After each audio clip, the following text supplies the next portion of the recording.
just made a sale. Want to show you how easy it is to do eBay when you pre-package, pre-box your inventory. So let's go to the computer. See what we got going on over here.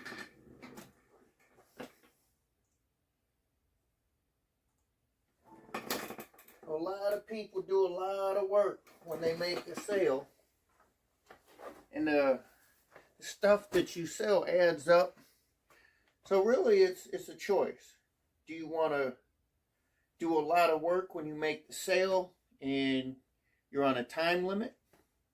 Or do you want to box your stuff up ahead of time when you're working at your own leisure? It's a personal choice. I choose, generally speaking, 90% of everything I have is pre-packaged, unless it's something that takes extra packaging like glass or fragile stuff, or stuff that I don't think will sell as quickly. That stuff I just kind of put in drawers. So here we go. All right. Hey, look at that. We got a sale. Let's print out our shipping label.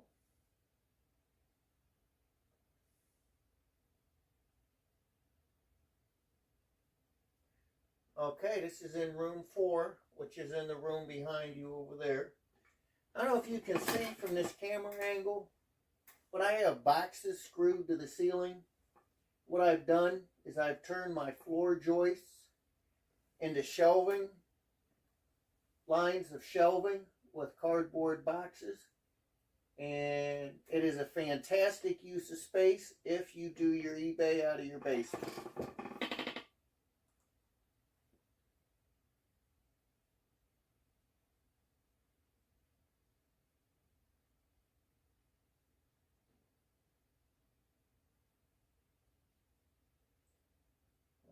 We're going to go ahead and print that.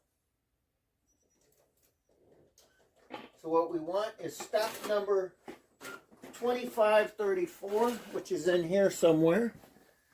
See how? All right, here it is. What this is a vintage boom box. What is it?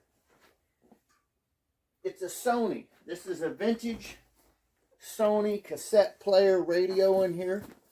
Now I'd like to show you.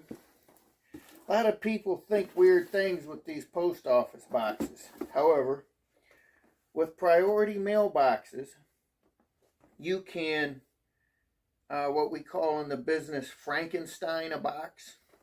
What I did is I wanted to use this box, but the radio was too tall. Let me show you how this works. Radio was too tall to fit in this box. So what I did is I cut half of another box, formed it together with tape, and I put it on the top as a cap. Now, you're allowed to do this with priority mailboxes. What you are not allowed to do that with are these flat rate boxes. You cannot adjust a flat rate box. But yes, you can Frankenstein priority boxes into any size and shape you need. All right. So we got this here, pre-boxed. Got my label printed out. Now, I use regular copy paper. I've tried shipping labels. I am not happy with the adhesive quality of the shipping labels. So I just use this copy paper with shipping tape.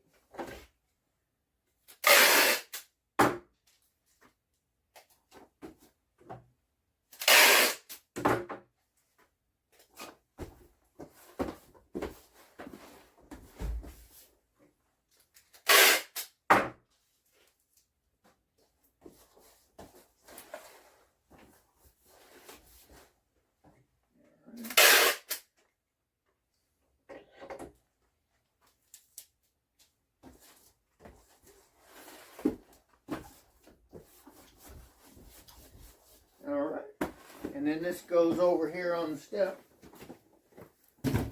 until tomorrow morning, when it will go out to the mailbox. And that's that.